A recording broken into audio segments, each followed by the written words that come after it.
Assalamualaikum warahmatullahi wabarakatuh. Perkenalkan, nama saya Reva Asna Ramadhani dengan NIM G00255152 dan saya berasal dari kelompok B4 atau SKD 14. Sini saya akan menjelaskan yang pertama tentang lapisan dinding dari abdomen. Nah, lapisan dinding abdomen sendiri di sini terlihat ada anterior, posterior, sama anterolateral. Tapi di sini saya akan menjelaskan tentang posterior sama lapisan dinding dari posterior dan juga anterolateralnya. Untuk lapisan posterior, dia tuh ada 5 lapisan. Dari superficial ke yang dalam, yaitu yang pertama ada kulit, terus di bawah kulit itu ada fascia superficialis dorsi, terus ada muskulusnya di bawah fascia superficialis dorsi itu ada muskulus yang terdiri dari 4 lapisan, tapi saya akan jelaskan nanti di materi yang selanjutnya. Terus di bawah muskulus 4 lapis tadi ada fascia extraperitonealis yang berisi jaringan lemak. Terus ada peritoneum parietal di paling dalam, lapisan paling dalamnya. Terus habis itu ke anterolateral, yang lapisan dinding anterolateral, dia ada 7 lapisan. Yang pertama dari superficial ke yang paling dalam itu ada kulit, terus di dalamnya ada fascia superficialis, yang kulit tadi yang warna krem ini. Terus ada fascia superficialis, itu ada dua. Kalau untuk fascia Camper dia yang warna kuning ini. Terus kalau fascia scarpa yang warna ungu ini. Terus di bawah fascia scarpa itu ada fascia profunda. Nah, fascia profunda di sini terlihat ada tiga. Nah, ini dia di atasnya otot atau muskuli at aponeurosis. Nah, karena ini yang terlihat hanya tiga ya, karena dia potongan membujur, jadi yang kelihatan hanya flat muscle-nya aja. Nanti untuk otot-ototnya saya jelaskan di materi yang selanjutnya. Terus habis itu di bawah dari tadi ada fascia profunda, terus ada musculi et aponeurosis-nya di bawah profunda, ada lagi di bawah dari muskuli itu ada fascia transversalis yang warna putih itu.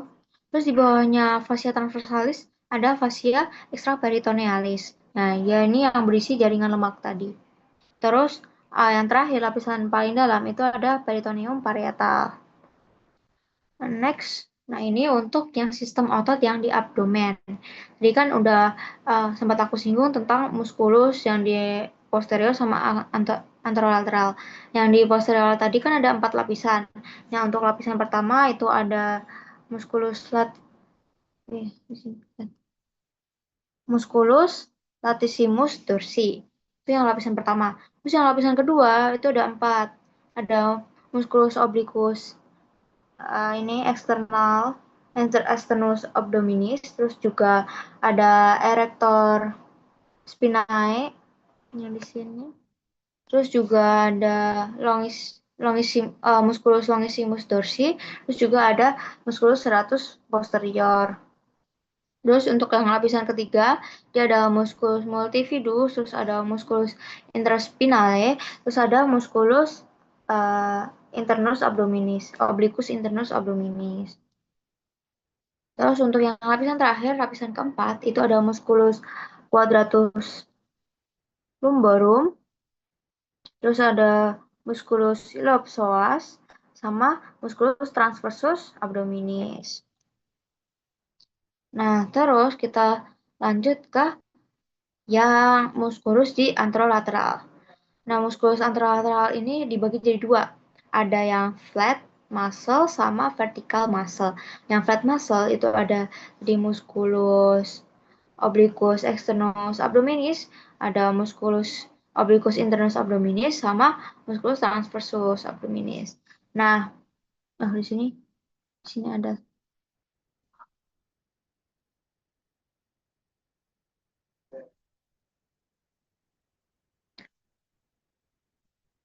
Nah, terus habis itu next untuk yang vertikal itu ada rectus abdominis di sini. Nah, rectus abdominis itu tuh kayak manjang secara vertikal ke sepanjang sepanjang dinding abdomen. Tapi dia tuh punya dipisahin sama linea alba yang ini putih-putih ini. Terus dia tuh juga dibagi sama segmen jadi tiga, dibagi jadi segmen sama tiga intersectiones tendinae. Nah, dia tuh setinggi processus sipoideus, terus juga setinggi umbilicus, sama terletak di antara keduanya. Terus habis itu otot otot rectus abdominis itu dibungkus sama vagina musculi abdominis. Terus juga untuk yang vertikal muskuli otot vertikal ini, dia selain rectus abdominis dia juga punya musculus pyramidalis. Musculus pyramidalis itu terbentuk triangular di sini, di bawah sini. Dan itu nggak semua orang tuh ada, karena cuman ada 20% itu kasus nggak punya otot ini gitu.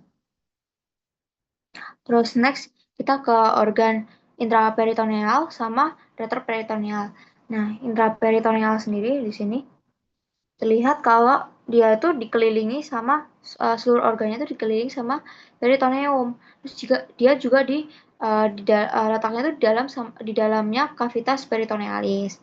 Contoh-contoh organ dari intraperitoneal itu kayak ada gaster, terus ada duodenum pars superior, terus ada yeyunum, ada ileum, ada appendix piriformis, terus ada kolon transversum, ada kolon sigmoida, terus ada kauda dari pankreas, ada lien, sama ada hepar.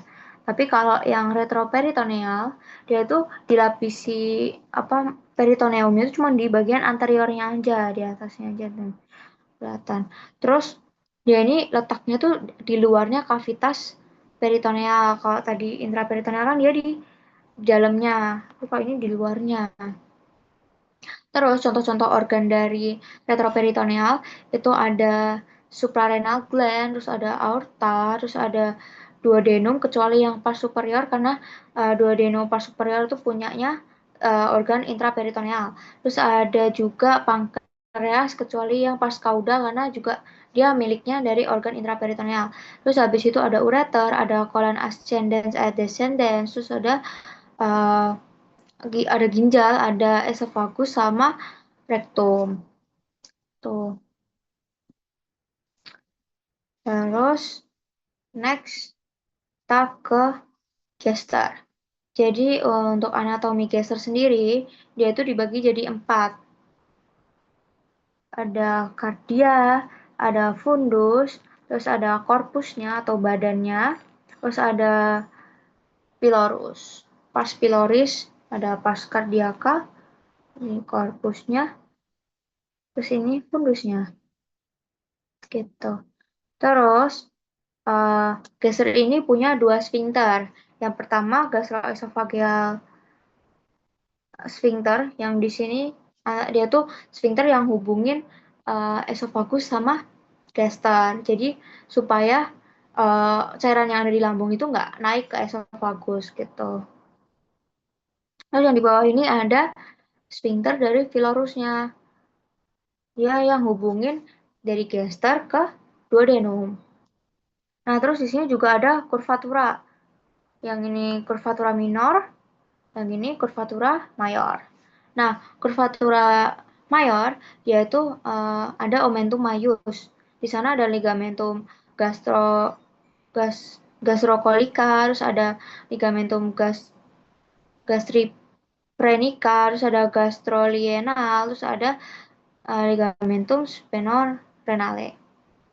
Dan spinorenale. Terus juga di curvatura minor dia ada termasuk ada omentum minusnya. Di sana ada ligamentum hepatoduodenal sama ligamentum gastrohepaticum. Tuh. Nih, tadi ya untuk sphincter esofagealnya di sini sama sphincter pilorusnya. Oh ya, tadi di badan lambung tuh dia punya ruge di bagian sininya. Oke. Terus lanjut untuk letak dari appendix.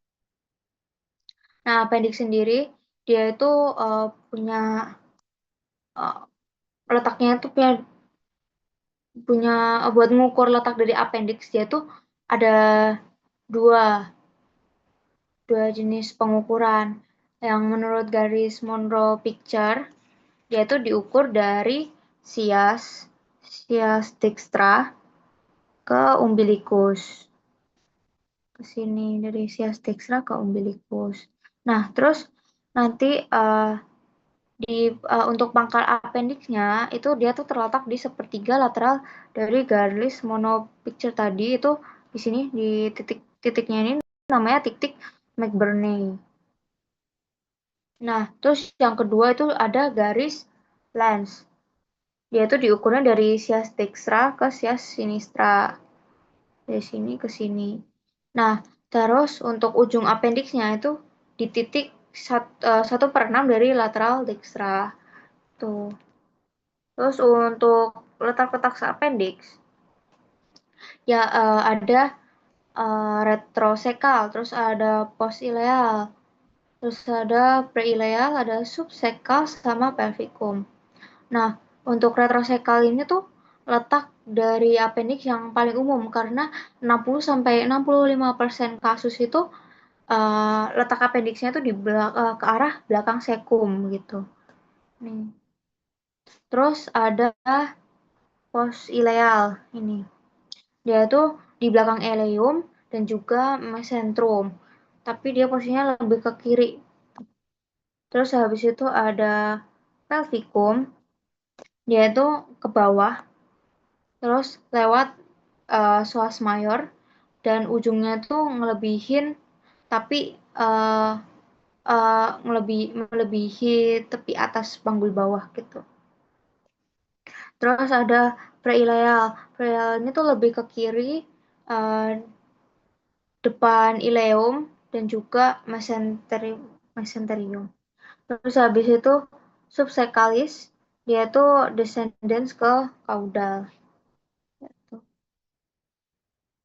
Ya, mungkin segitu yang bisa saya sampaikan. Kurang lebihnya mohon maaf. Wassalamualaikum warahmatullahi wabarakatuh.